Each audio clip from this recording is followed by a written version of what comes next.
नमस्कार मेरे प्रिय छात्र और छात्राएं। आपको कहानी सुनना अच्छा लगता है ना? तो आज हम चिड़िया और बंदर इन दोनों की कहानी देखने वाले हैं। देखो, नर्मदा नदी के किनारे एक घना जंगल था। उसमें अनेक पशु पक्षी रहते थे।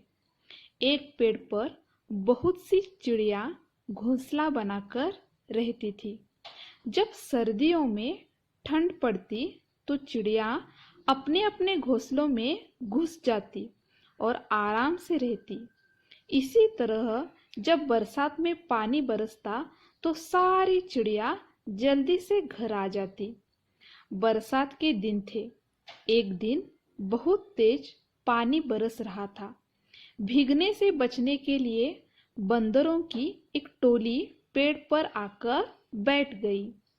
एक बया ने अपने घोंसलों से झांक कर देखा। कुछ बंदर पेड़ पर चुपचाप बैठे थे। बरसात तेज होती जा रही थी।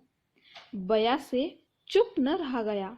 उसने बंदरों से कहा, अरे, आज तुम सब इस तरह चुप क्यों बैठे हो? हमेशा तो यहाँ से वहाँ, वहाँ से यहाँ उछल कूद करते रहते थे। यह सुनकर एक बंदर को बहुत गुस्सा आया। उसने बया को घुड़की दी। घुड़की देना यानी कि क्या? धमकी भरी डांट। बरसात और तेज हो गई। छोटे बंदर तो ठंड से कांपने लगे। वे माँ की गोद में सिमट गए।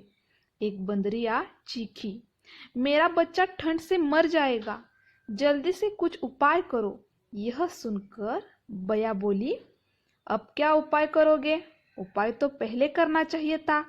हमें देखो, तुम्हारी तरह हमारे हाथ पैर नहीं है, फिर भी हम मेहनत से अपने लिए घोंसले बना लेते हैं।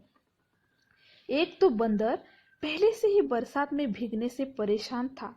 उस पर बया की बातें। उसे लगा बया उसका मजाक उड़ा रही है। वह दांत दिखाकर बया को घुड़की देने लगा। पर बया बंदर की घुड़की से डरी नहीं। बया बोलती जा रही थी।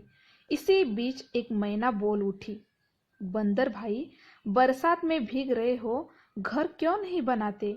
देखने में आदमी जैसे लगते हो। घर बनाया होता तो आज इस तरह बरसात में परेशान नहीं। अब बंदर से नहीं रहा गया। मैना अपनी बात पूरी करती। इससे पहले ही उसने छलांग लगाई। एक ही झटके में उसने बया और मैना दोनों के घोंसले तोड़कर नीचे फेंक दिए। बंदर को गुस्सा इतने से ही शांत नहीं हुआ।